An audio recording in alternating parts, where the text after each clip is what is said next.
Hello students, welcome in this video. Last video में आपने क्या पढ़ लिया था? कॉन्ड्रिक्थीज क्लास पढ़ लिया था, पेसीज सुपर क्लास का कॉन्ड्रिक्थीज आप स्टडी कर चुके थे। अब नेक्स्ट क्लास है ऑस्टिक्थीज। जैसे कि मैंने आपको बताया था, कॉन्ड्रिक्थीज वर्ग में जो अंतः कंकाल होता है मछलियों का, वो कैसा होता है? उपास्थि का बना हुआ होता है, मतलब कार्टिलेज का बना होता है। कार्टिलेजिनस फिशेस कहलाती हैं वो। और जो ऑस्टिक्थीज क्लास होता है उनमें अंतः कंकाल कैसा होता है? बोन्स का बना हुआ। कैसा होता है? बोन्स का बना हुआ। इसीलिए ये कैसी फिशेस कहलाती है? Bony fishes. बोनी फिशेस, ठीक। ये कैसी कहलाती है? Bony fishes. और ये भी कैसी मछलियाँ होती हैं? ये मछलियाँ होती हैं वो समुद्री यानी लवणीय और अलवणीय दोनों प्रकार के जल में पाई जाती हैं, ठीक। इनका अंतः कंकाल मैंने आपको बता दिया कि कैसा बना होता है, अस्थियों का बना होता है। इनका शरीर भी कैसा होता है? धारा रेखित होता है। धारा रेखित का मतलब क्या होता है ये भी मैं आपको बता चुकी हूँ लास्ट वीडियो में। मतलब ये दिशा बदलने के लिए और जल में तैरने के लिए उत्तरदायी होती हैं। इनका शरीर धारा रेखित होता है। और कॉन्ड्रिक्थीज वर्ग जो था उसमें मैंने आपको बताया था कि क्लोम छिद्र, मान लीजिए ऐसे क्लोम छिद्र पाए जाते हैं, उनके ऊपर एक ओपर्कुलम नाम का एक कवरिंग होती है, ठीक है। वो कॉन्ड्रिक्थीज में नहीं थी लेकिन ऑस्टिक्थीज में पाई जाएगी। मतलब देखिए, मान लीजिए यहाँ इनके जो क्लोम्स होते हैं, यहाँ पे क्लोम छिद्र होते हैं, यहाँ पे ओपर्कुलम नाम का एक कवरिंग होती है, उससे ढके रहते हैं क्लोम छिद्र, ठीक है। त्वचा कैसी होती है? शल्क युक्त होती है। वो भी शल्क युक्त थी कॉन्ड्रिक्थीज में, इसमें भी शल्क युक्त होती है। बस शल्क जो होते हैं वो विभिन्न प्रकार के होते हैं, जैसे साइक्लॉइड, किसी में टीनॉइड, मतलब ये शल्कों के प्रकार हैं। तो इस तरीके से इनकी जो बॉडी होती है, शरीर होता है, वो शल्कों से ढका रहता है। इसमें आपने देखा था कॉन्ड्रिक्थीज वर्ग की जो मछलियाँ थीं उसमें क्या था कि वायुकोश अनुपस्थित थे, लेकिन इसमें वायुकोश उपस्थित होते हैं जो कि इन्हें तैरने के लिए सक्षम बनाते हैं। मतलब ये आराम से तैर पाती हैं, जल में तैरती हुई रुकी रह सकती हैं उत्प्लावन में, ठीक है। उत्प्लावन में ये सहायक होते हैं। और इनका हृदय जो होता है, इस वर्ग की मछलियों का जो हृदय होता है वो द्विकक्षीय होता है। मतलब इसमें 2 चैम्बर्स पाए जाते हैं। हार्ट में 2 चैम्बर्स पाए जाते हैं, एक अलिंद और एक निलय। जैसे कि कॉन्ड्रिक्थीज में था वैसे ही ऑस्टिक्थीज में एक अलिंद और एक निलय पाया जाएगा। ये भी कैसे जंतु होते हैं? असमतापी। असमतापी को इंग्लिश में कहते हैं पोइक्लोथर्मिक।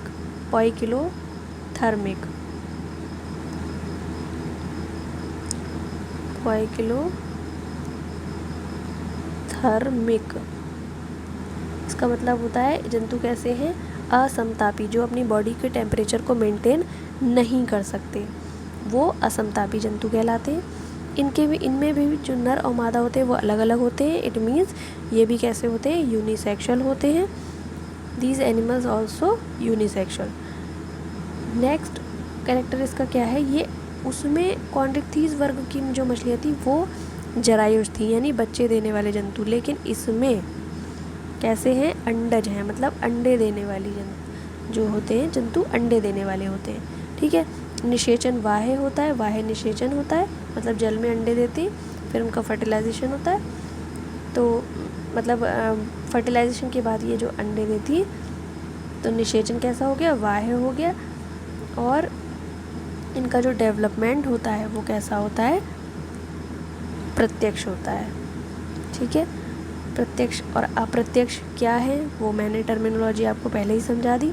प्रत्यक्ष मतलब जिनमें जो शिशु अवस्था होती है वो वयस्क के समान होती है, वो प्रत्यक्ष डेवलपमेंट या प्रत्यक्ष परिवर्धन कहलाता है। अब जैसे इसके जो जंतु हैं वो कौन कौन से हैं? ये क्या है?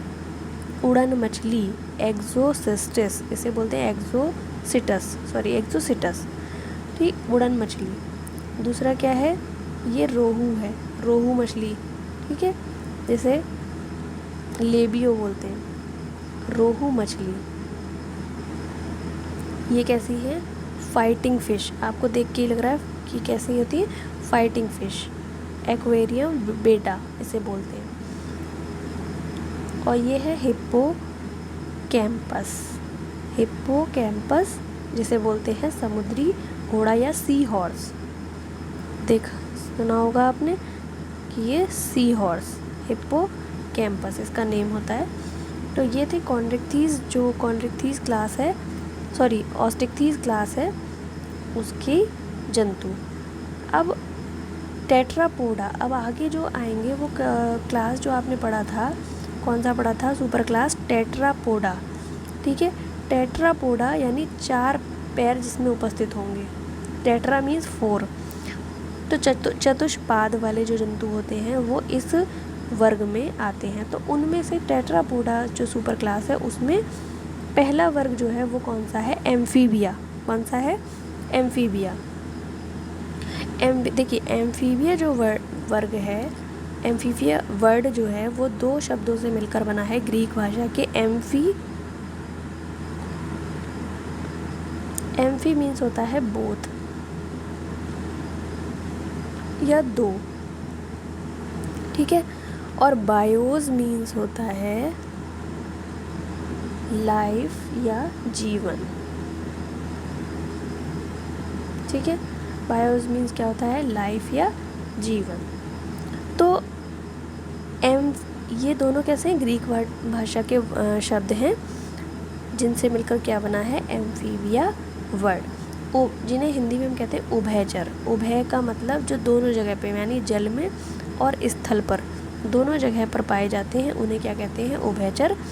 जो किस में रखे गए हैं? क्लास, किस में रखे गए हैं? क्लास एम्फीबिया में। Okay, clear? क्लास एम्फीबिया में रखे गए हैं। अब देखिए जो क्लास एम्फीबिया है उनका पहला कैरेक्टर तो यही हो गया कि ये जल और स्थल दोनों पर पाए जाएंगे। फिर आपको पता है ये कौन सी सुपर क्लास के अंतर्गत आई? टेट्रापोडा के अंतर्गत। इसका मतलब इसमें 4 पैर पाए जाएंगे। ठीक, देख सकते हैं 1 2 3, एक पीछे है 4। तो इनमें कितने जोड़ी पैर हो गए? 4। जोड़ी 2 हैं और पैर कितने हो गए? 4। तो ये इसमें 2 जोड़ी पैर पाए जाते हैं। शरीर जो होता है वो इनका सिर और धड़ में विभाजित होता है।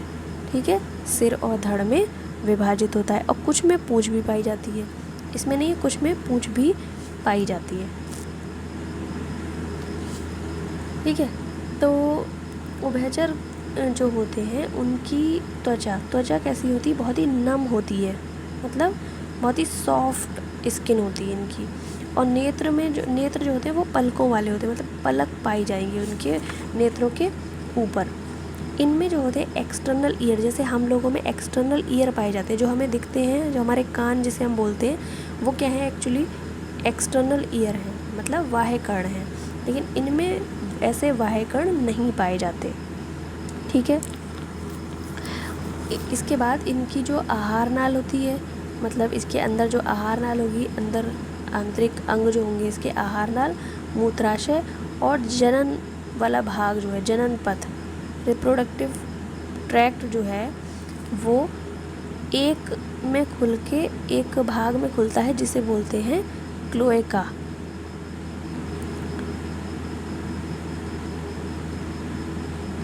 जिसे बोलते हैं क्लोएका। ठीक, तो क्लोएका को हिंदी में बोलते हैं अवस्कर द्वार। अवस्कर द्वार, तो अवस्कर क्या चीज़ होती है? जिसने जो खाया हुआ, मतलब कि जो भी ये भोजन ग्रहण करते हैं वो उसका वेस्ट एक्सक्रीट करेंगे इसी भाग से। मूत्राशय वाले भाग से जितना भी एक्सक्रीशन है, वेस्ट मटेरियल है, वो उत्सर्जित करेंगे। उसके बाद जो इनका जो जनन पथ है, यानी जब संतति उत्पन्न करेंगे तो वो भी इसी भाग से उत्पन्न करेंगे। ये तीनों काम इसी भाग से संपन्न होते हैं। ठीक है, बाहर की तरफ खुलता है ये क्लोएका वाला रीजन। उसके बाद जो इनका हृदय होता है वो कितने चैम्बर्स का बना होता है? 3 चैम्बर्स का। हार्ट कितने चैम्बर का बना होता है? 3 चैम्बर्स का, जिसमें से 2 अलिंद, जैसे आपने देखिए अभी आपने स्पीसीज वर्ग में क्या पढ़ा था कि 2 चैम्बर का होता है, 1 अलिंद होता है, 1 निलय होता है। ठीक है, इसमें क्या होगा, 2 अलिंद होंगे, 1 निलय होगा। ये ऊपर वाले 2 अलिंद कहलाएंगे और 1 नीचे वाला निलय कहलाता है। 2 अलिंद और 1 निलय होता है। और ये भी जंतु कैसे होते हैं, असमतापी। कैसे होंगे, असमतापी। ठीक, ये भी कैसे होंगे, असमतापी जंतु होते हैं, जो अपने शरीर का टेम्परेचर को मेंटेन नहीं रख सकते। फिर इनमें भी मादा और नर दोनों अलग अलग होंगे, यानी ये भी कैसे होंगे, यूनिसेक्सुअल। ठीक है, तो ये भी कैसे होते हैं, यूनिसेक्सुअल होते हैं। निषेचन बाह्य होता है, यानी जल में होगा, जो अंडे देंगे। अच्छा, इनमें कुछ जंतु कैसे होते हैं, अंडे देने वाले, अंडोत्सर्जन करते हैं। तो ये इनका निषेचन बाह्य होगा, अंडे ये जल में देंगे। और इनमें जो डेवलपमेंट होता है वो कैसा होता है, डायरेक्ट होता है। ठीक, कुछ में डायरेक्ट होता है और लार्वा के द्वारा होगा डायरेक्ट डेवलपमेंट, और कुछ में इनडायरेक्ट होता है। ठीक है, कुछ में डायरेक्ट डेवलपमेंट होता है, कुछ में इनडायरेक्ट होता है। डायरेक्ट डेवलपमेंट का मतलब जो शिशु होते हैं वो बिल्कुल किसके समान दिखते हैं, वयस्क के समान। लेकिन जो इनडायरेक्ट डेवलपमेंट होता है उसमें क्या होता है, लार्वा अवस्था होती है और लार्वा अवस्था के बाद वयस्क अवस्था आती है। ठीक है, तो ये इनडायरेक्ट हो गया, कुछ में डायरेक्ट होगा, कुछ में इनडायरेक्ट होगा। अब इसके एग्जाम्पल्स देख लीजिए क्या है। जैसे ये पहला क्या है, वृक्ष मेंढक। इसका नाम है हाइला और इसका कॉमन नेम है वृक्ष मेंढक। मतलब देखिए आप किस पे बैठा हुआ है, ये वृक्ष की एक टहनी पर। इट मीन्स ये क्या है, वृक्ष मेंढक इसका कॉमन नेम है। ठीक है, हाइला इसका कैसा नेम है, साइंटिफिक नेम है, और वृक्ष मेंढक इसका कॉमन नेम है। ये है राना टिग्रीना, जो सामान्य मेंढक होता है वो है। ठीक है, ये है सैलामेंडर, सैलामेंड्रा इसका साइंटिफिक नेम है और सैलामेंडर इसका कॉमन नेम है। ठीक है, ये है इक्थियोफिस। क्या है,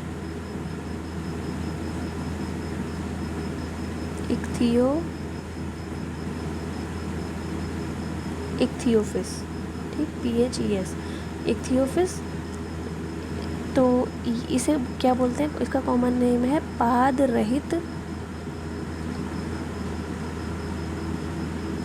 रहित उभयचर। क्या है ये, पाद रहित उभयचर, मतलब इसमें पैर नहीं पाए जाएंगे, ये पाद रहित उभयचर है। इक्थियोफिस इसका साइंटिफिक नेम है और पाद रहित उभयचर इसका कॉमन नेम है। तो आपने क्या पढ़ लिया, एम्फीबिया, जो टेट्रापोडा का फर्स्ट क्लास था, क्या, एम्फीबिया, उसको आपने स्टडी किया। अब इसके जो 3 और बचे हैं क्लासेस, आपने पढ़ा था कि टेट्रापोडा में 4 क्लास हैं, एम्फीबिया, रेप्टिलिया, एवीज और मैमेलिया। तो आपने पहला एम्फीबिया तक पढ़ लिया। अब इसके आगे जो 3 क्लास बचे हैं वो आप नेक्स्ट वीडियो में स्टडी करेंगे। इस वीडियो में इतना ही। Thank you so much.